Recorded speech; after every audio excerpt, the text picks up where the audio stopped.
Hey there everybody, and welcome back to The World Is Not Enough. We're gonna pick up right where we left off last time with the next level, which is called Temp's Chase. So, if you remember from last time, at the end of the level we were chasing the bomber who attacked MI6, and who happened to be escaping with a boat. This bomber is the only person in our surveillance, the Cigar Girl, and this is actually the same woman who killed Lachey's in the first mission. Now, you may be wondering why she's called Cigar Girl, since there's no mention of cigars. Well, in the movie version, she offers Bond a cigar during the meeting. Robert will be pleased to see it again. At the current rate of exchange, minus the fees. And of course leaves herself open to some sexual innuendo. Voilà, the receipt. Would you like to check my figures? Oh, I'm sure they're perfectly rounded.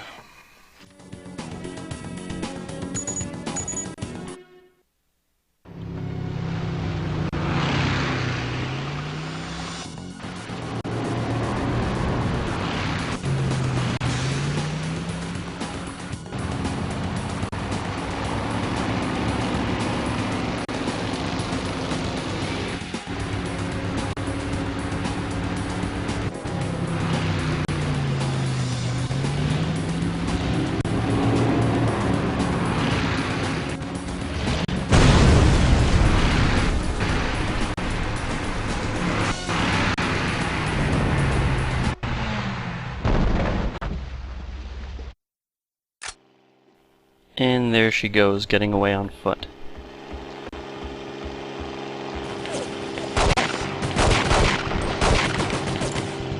Stupid boat assholes. The first thing I want to mention about this level is that these two levels I'm going to be playing in this video don't exist in the movie. And while most video games like this sort of take 30-second clips and extend them out to full levels with dozens of henchmen, these two levels actually completely don't exist. 100% made up. In the movie, it actually goes straight from the opening cutscene of this level right to the end cutscene of the next level. So, kind of interesting. Although it flows really well. And those guys shot that barrel by themselves. I had nothing to do with that. A couple of these guys had a new weapon, the Deutsche SA-90, and I think I pronounced it right this time. Deutsche. This is a sniper rifle, and it's pretty powerful.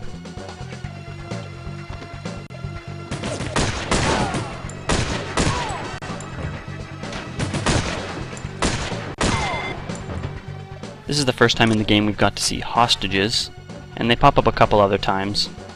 If you don't take out the bad guys quick enough, they will turn and shoot the hostages, who die in about one hit. So you gotta be careful with your own fire as well.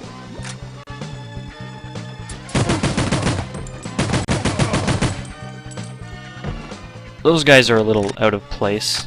I'll talk about them in a little bit, though. Right now we gotta take out some of these sniping guys.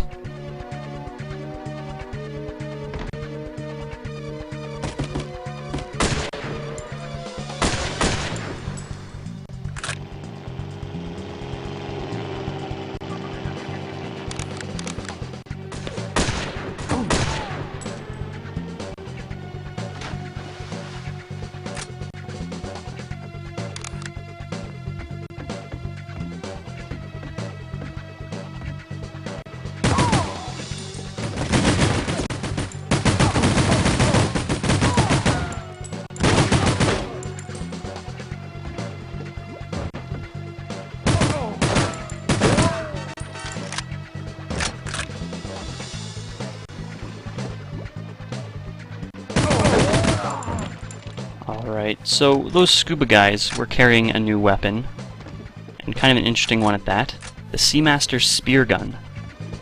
And this game actually has a couple of weapons like this that are what I would call one-use weapons. There's no real reason for this gun to be in the game, and it actually seems sort of shoehorned in even the way it was. I think it's done this way just for multiplayer, so they could have kind of some cool weapons to use in the multiplayer version of the game. But yeah, that's the last we'll be seeing of the spear gun, as far as I can remember anyway.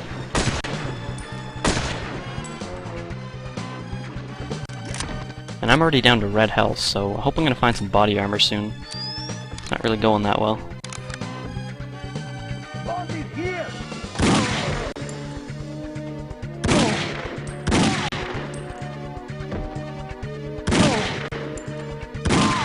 That guy took 3 Raptor Magnum shots to the head to take down.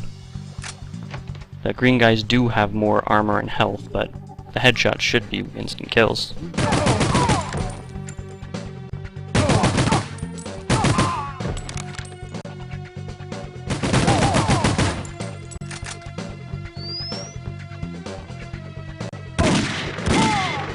You gotta make sure you release these 2 hostages over here.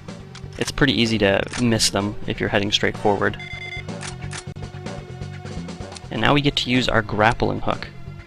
See the black and yellow striped section?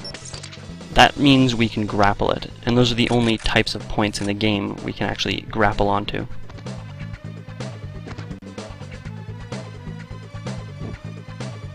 Before we move forward, we're going to run back and grab the armor over here.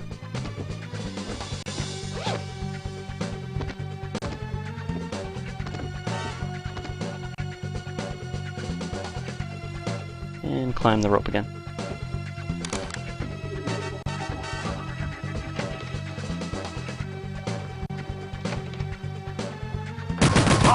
Moving away, Bond. I've never really been sure why it's R who is giving us mission assist here. But it's not really a big deal. This last section is sort of the gauntlet of the level. We've got a bunch of guys carrying good weapons, and we need to get our way through it. There's no real rush, but we're almost at the end.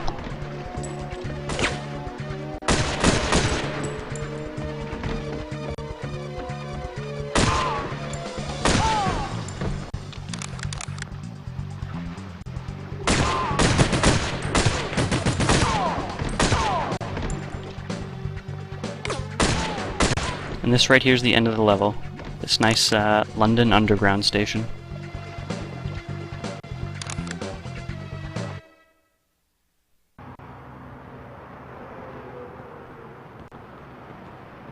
Hold on, sir. This area is sealed off. We have a hostage situation. I'm with MI6. Let me through. And that's the end. Not a whole lot of objectives in that mission. And again, it doesn't take all that long. So we're gonna head right through and go right to the next level. The next level is called Underground Uprising. So in this level, the terrorists have taken over the underground station and have planted a bomb and taken hostages. Basically, we need to fix all of those problems. Our only surveillance is still the cigar girl, as we are chasing her through the station. Let's get started.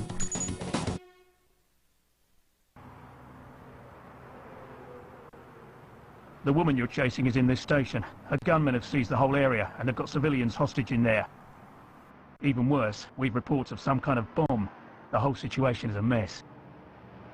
Keep your men at a safe distance. I'll handle this. Yes, sir. You might need this.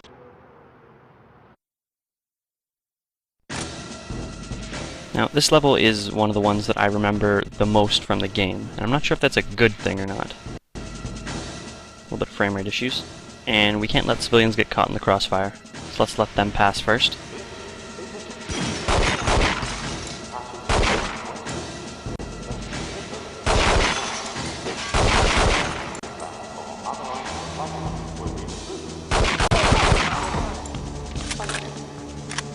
And you can see this is the first timed mission. I think it's actually the only timed mission in the game. But yeah, 4.5 minutes and we'll fail. Let's head down here to platform 1. In the briefing of the level, they tell you that one of the best ways of dealing with the hostages is to use a stun grenade, like this.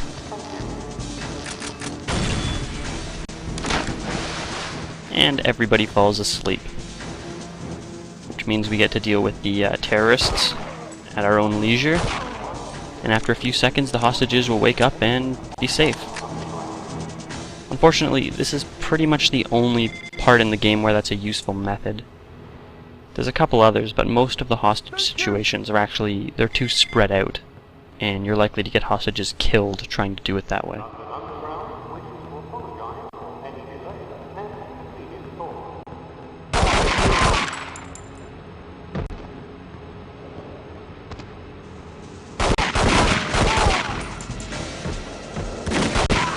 See, now that was some good shooting. Just pretend that's the way I always shoot.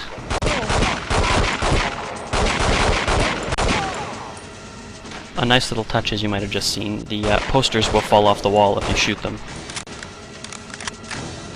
Now, I prefer using the Raptor Magnum for most of this level. There's a lot of ammo for it, and it works really well against the terrorists that are guarding hostages.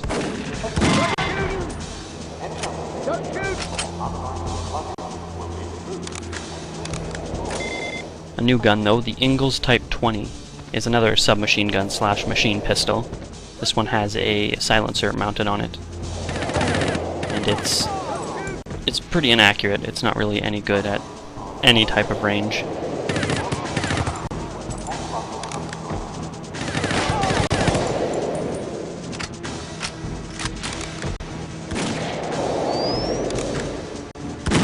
This right here is the worst hostage situation in the level. This guy at the end has an Ingalls Type 20, and it's so inaccurate that he will accidentally shoot hostages when trying to get you. Let's see what this sign says. Access staff only over there. Just make a run for it and hope you don't get hit by the train. It's not particularly hard, but I've died to that train a large number of times in my life.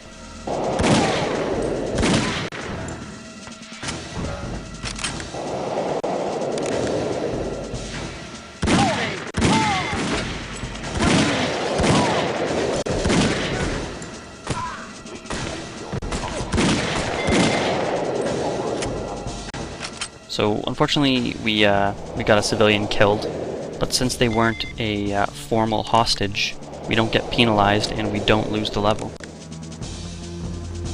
It's lucky for us.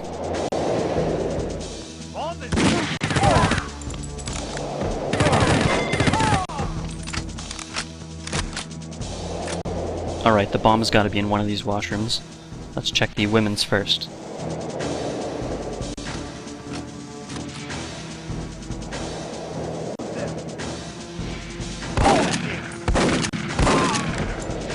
Alright, one terrorist but no bomb. Let's try the men's washroom.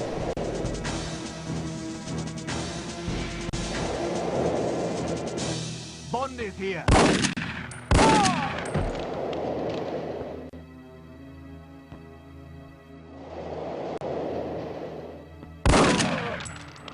And there, always in the last spot you look. So here's our bomb defusal kit. The blue meter is the defuse meter. Once we get it all the way to the bottom, the bomb is defused. The red is our danger meter, I guess. If you press the button too quickly and it fills all the way up, the bomb will detonate. So we're going to take this very carefully. We got some time.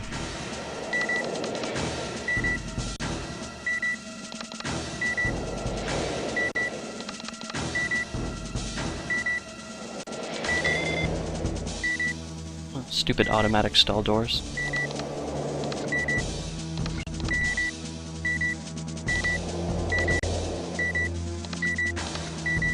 Now, as any real Bond fan knows, there's really only one way you can defuse a ticking time bomb.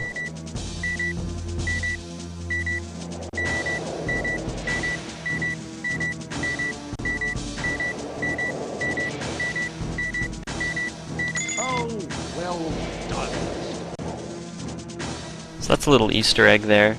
If you do defuse the bomb with 007 left on the timer, you get full health, full armor, and you get that little voice clip congratulating you. And padlock doors. I'm actually going to use the cutting laser on these locks, because in all honesty, if you don't use it for that, you're never going to use it the entire game.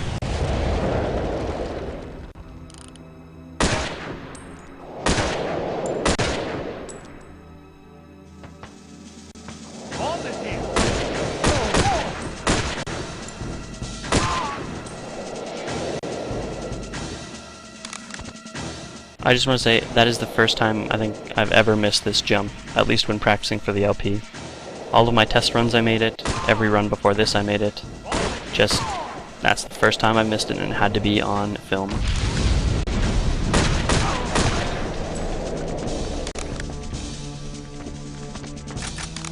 Now then, one last padlock door. And she's getting away in a hot air balloon. Good points for originality, but not a whole lot of points for speed.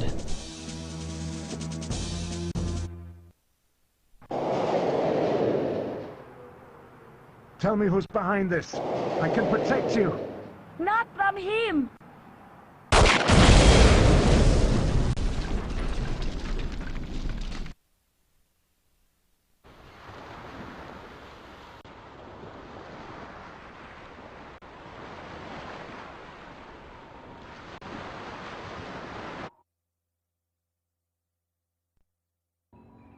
The money had been treated to turn it into an explosive, which was triggered by a signal via King's lapel pin.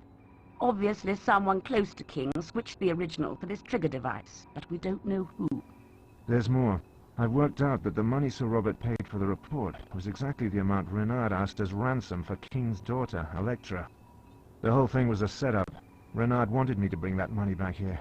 He wanted MI6 to deliver a bomb to King. It's a message. Renard is back. After King asked me for help, I sent 009 to kill Reynard. Before he completed the mission, Electra escaped. A week later, our man caught up with the target. He put a bullet in his head, but Reynard somehow survived. The bullet is still there, and it will eventually kill him. But until then, he can feel no pain and push himself harder than any normal man. Now King is dead and MI6 is humiliated. He's had his revenge. Not quite. Renard had 3 enemies in that kidnapping. Sir Robert King, MI6, and the one he hasn't touched. Electra. She must be next on his list. Electra has taken over the construction of her father's oil pipeline from the Caspian Sea. Find out who switched the lapel pin. If Renard returns, make sure Electra comes to no harm. And with that bit of exposition, we're going to end the video. I added that movie clip in there just because, well, one thing, I really like that scene, but another thing is that I find it a good example of their attention to detail. But if you watch that scene from the movie and then watch this cutscene, you can see that they really do get the point across very well. In any case, thanks for watching. See you guys next time.